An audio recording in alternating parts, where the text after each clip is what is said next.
Welcome to FailCraft, the podcast where we dive into the messy, real side of success and explore how setbacks become the stepping stones to growth and clarity. I'm your host, Ezekiel Iferia. Today's guest brings a unique and powerful perspective that challenges the very name of the show. Chanoa Inez is the author of Dream On, a guide to creating a new life after upheaval or loss, and the creator of Magnetize Your Personal Brand. She has navigated a dramatic journey from Montenegro to Los Angeles, overcoming profound loss and upheaval. But she doesn't believe in the word failure. She's here to share why she rejects that label, how she connects to joy with speed, and how she helps others use their authentic truth to attract the life they dream of. So, Shanoa, thank you for joining us. I am really looking forward to this conversation. Welcome to FailCraft. Thank you for having me, Ezekiel. All right, it's great to have you here. Let's dive in. You mentioned that you don't use the word failure. Yeah, I think that's a good place to start. So you've been through what you describe as upheaval or loss and a dramatic journey from Montenegro to LA. So can you take us back to, one of those moments of upheaval? What did it look like and why was it important for you to frame it not as failure but as something else? Yeah. Okay, I'll start with, just the biggest story. What was the impetus for writing my book? So I lived with my boyfriend in Miami. He was from Montenegro. I went there on vacation and I just fell in love with Montenegro and the Balkans, but especially Montenegro. And I Mm, didn't want to go back, but it was vacation. I couldn't just stay. So we made a deal that we would go back the next summer. And based on what we were doing for work, we could both see if it would be a viable thing to do. So we're gonna put all of our things in storage and then enjoy like summer vacation, stay for work, and then if it works out, just completely move there or, decide to go back to the US. So when the time came, the first day in Montenegro was just kind of magical. We are in the capital, Podgorica, with his parents. And then we went to the seacoast, and it was just the first time in my life up until that point where it felt like everything was perfect. There were no problems. Just, I remember just feeling so grateful and happy. But unfortunately, I woke up the next morning and he did not. He passed away in his sleep from a clot, which is a big surprise. This is somebody, happy, healthy, energetic. Uh, so it really caught me off guard. And I think because I did not have the tools and the experience and information that I have today back then, that I really doubled down on the victim mindset, which led to health problems, and just kind of like a response of making my world smaller since that happened for many years. I did try various modalities. I started meditating, not the advanced meditations I do now, but I was meditating for a decade. I went to plant medicine retreats in Peru, one retreat in Peru there. I went to fly to Belgrade to get a Tibetan healing treatment from somebody who went to Tibet, and he went through all the levels of training, the only person in that region. I tried everything because I got all these food allergies and various ailments along the way from the stress, for the emotional pain. So, the good thing is, I never did give up, but I was not seeing the forest for the trees. I didn't realize the way that I was thinking, the way I viewed myself as a victim would just create more circumstances in my life to reinforce that belief. But when I moved to Los Angeles, things sped up. Often if we just change our environment without even trying, it can change a lot of things in our lives because the sense of newness, we're not kind of repeating the same day after the next because you're forced to change things. There's a forced disruption. So that really sped things up with my healing process. And then I started doing a more advanced meditation and went to a retreat. And I then started meditating sometimes 4 hours a day. And I would just really took it seriously. I had this strong feeling that I just needed to figure it all out. And progressively, I started healing one thing after the next. And I also, I think very importantly, I started realizing the link between navigating any sense of upheaval, loss, any kind of setback, even, and the connection between that and self love.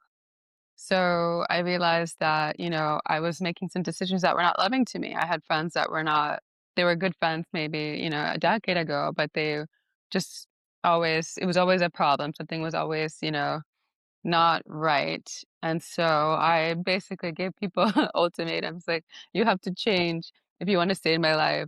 And so it really like cleared the way and my whole life quickly changed. So just to loop back to your question about failure, I'm glad you asked me that because there are 4 books in my 4 words I feature in my book that are 4 words that I say that I don't use, and one of them is fail and failure. Mm-hmm. So I had to address that coming onto your show, Ezekiel. And, I'd be curious to hear your definition of failure, but for me, I've always resisted that word because to me it implies an ending. And there's no ending, and even, we can look at just like, for example, the story I just shared, all the years that I was thinking through this kind of mindset that was not seeing the forest for the trees and it was, a victim mindset, that doesn't make it a failure. It was just there were steps along the way to get to where I am today until I could get out of that. So to me, failure always, for me, it implies a sense of, oh, that's it. There's no no coming back to it. And I believe you can always dream bigger. You can always turn things around. What's your Correct. definition? What's your definition of failure? Well, definition per se, I don't think I have a specific definition for failure, but I see it more as a stepping stone. People normally like majority of people associate failure with negativity, something bad, something everyone should avoid. But I see it as something that draws us nearer to the goal, the Mm, success we aim to achieve. I see failures as milestones. So when I fail once, I know I've tried once. And when I fail 10 times, I know mm.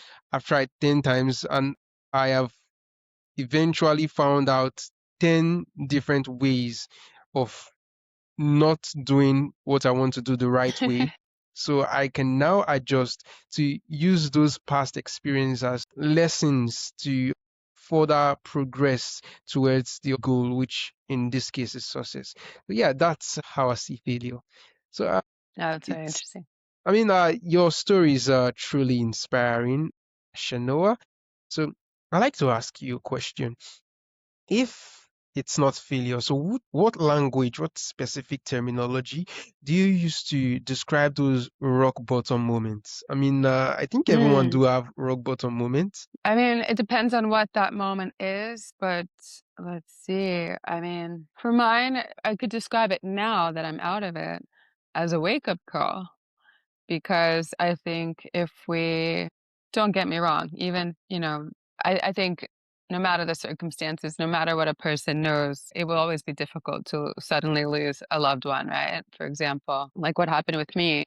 But it was a wake-up call to not having the tools in place to be able to experience things, the unexpected in life, and to have the strength inside to be able to, yes, feel the pain of what happens, but to not get swept away in grief and swept away um, thinking, life is basically over, a dream can go away, a dream can fade or dissolve, but you can always come back and you can always dream again. And there are some things that will be out of our hands, but we're always in control of our willingness to continue.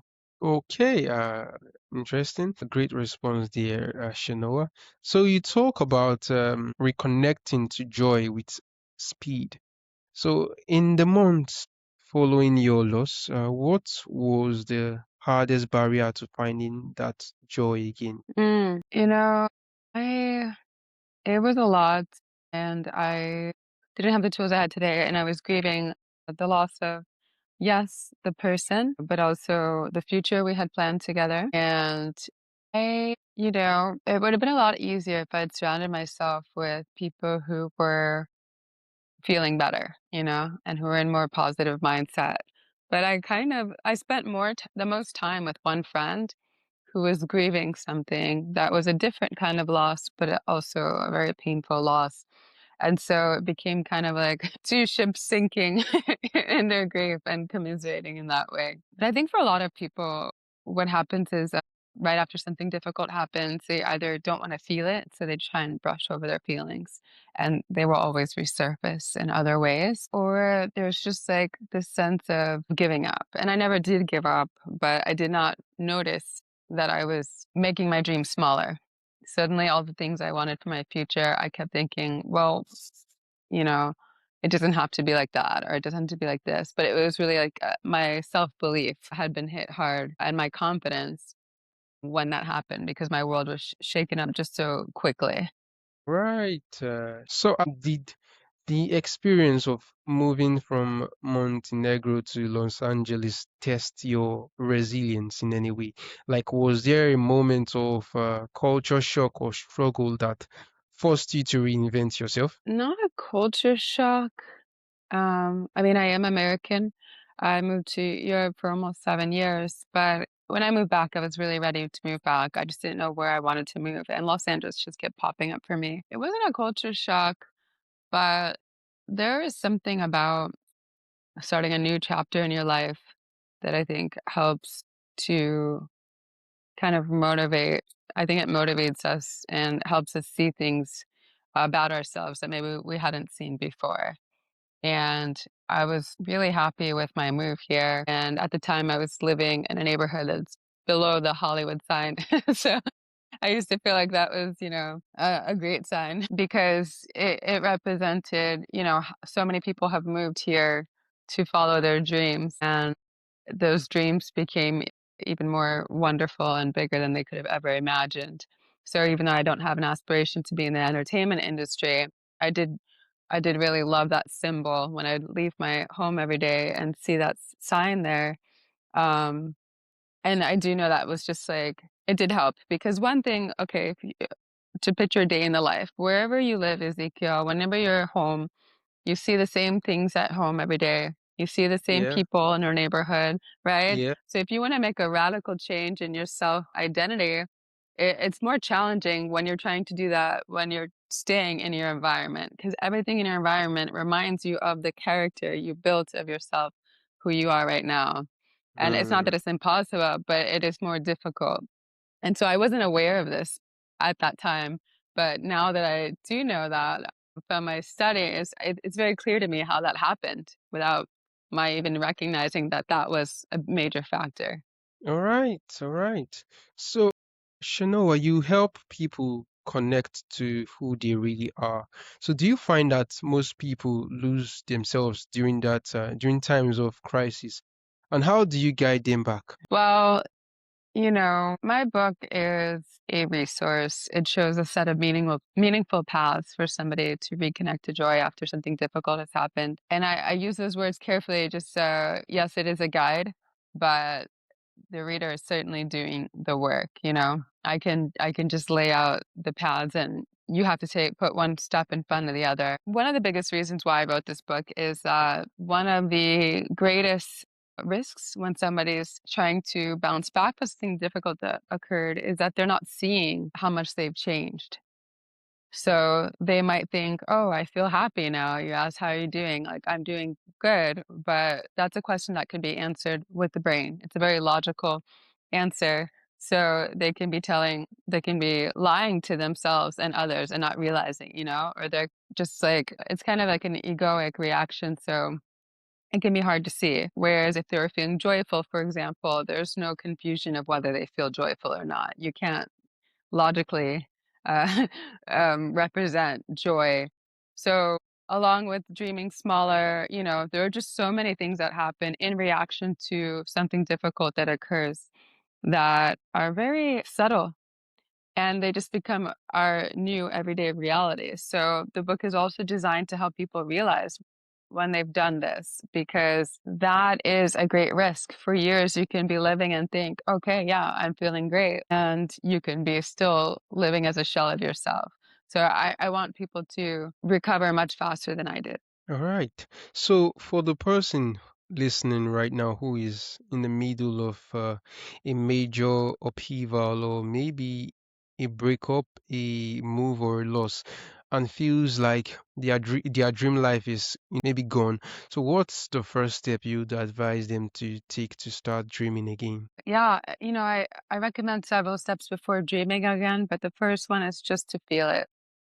Don't try and use any shortcuts. First, give yourself time to feel the feelings, feel the pain, because if not, you're just going to prolong the whole cycle. And then after that, I would say start to get comfortable with the concept of chaos, you know? When Mm. something like that happens, it's jarring because you don't have control in it. But when you start to trust that through this chaos, eventually the steps will start to illuminate so you know where to go next on your path. So just feeling that and yeah, reducing the fear of the unknown. All right. So, Shanoa, after navigating these dramatic shifts and helping others build new lives, I'd like to know, what does being successful truly mean to you now? My definition of success, I actually reference three people I consider to be successes in my book: Sir Richard Branson, Janet Bryant, Hal Royd, and Sarah Blakely, because they have success in every area of their lives. Now, they all happen to be extremely wealthy, and I don't think somebody has to be extremely wealthy to be successful. But I mean that you are covered in all areas. So you are feeling fulfilled. You are living on purpose. Whatever your purpose is, you are meeting that purpose every day, whether that purpose affects your personal life or your professional life. You know, you are healthy, you are happy and able to feel joyful. Um, and that's what it means to me. I don't know if I said healthy, but it's a well-rounded thing to me. So somebody could have all the money in the world, and I don't necessarily gonna think that they're successful if they're not actually giving back and contributing to the world, if they are not at peace, if they're not serving their purpose. You know, it's really a holistic view for me. All right. So, finally, for our listeners who want to read your books or learn more about your personal branding program, or perhaps just connect with you to ask some questions, so where is the best place for them to go? Yeah, my website would be the best place, chanoainez.com. And I'm also very active on LinkedIn. And I've recently returned to Instagram for the purpose of bringing this message out there. So feel free to request a follow. Great, great, great. So, this has been a conversation that refreshes one's perspective, and I'm truly excited and honored to have you on the podcast today, Shanoa. Thank you, Ezekiel. It's been great to be here.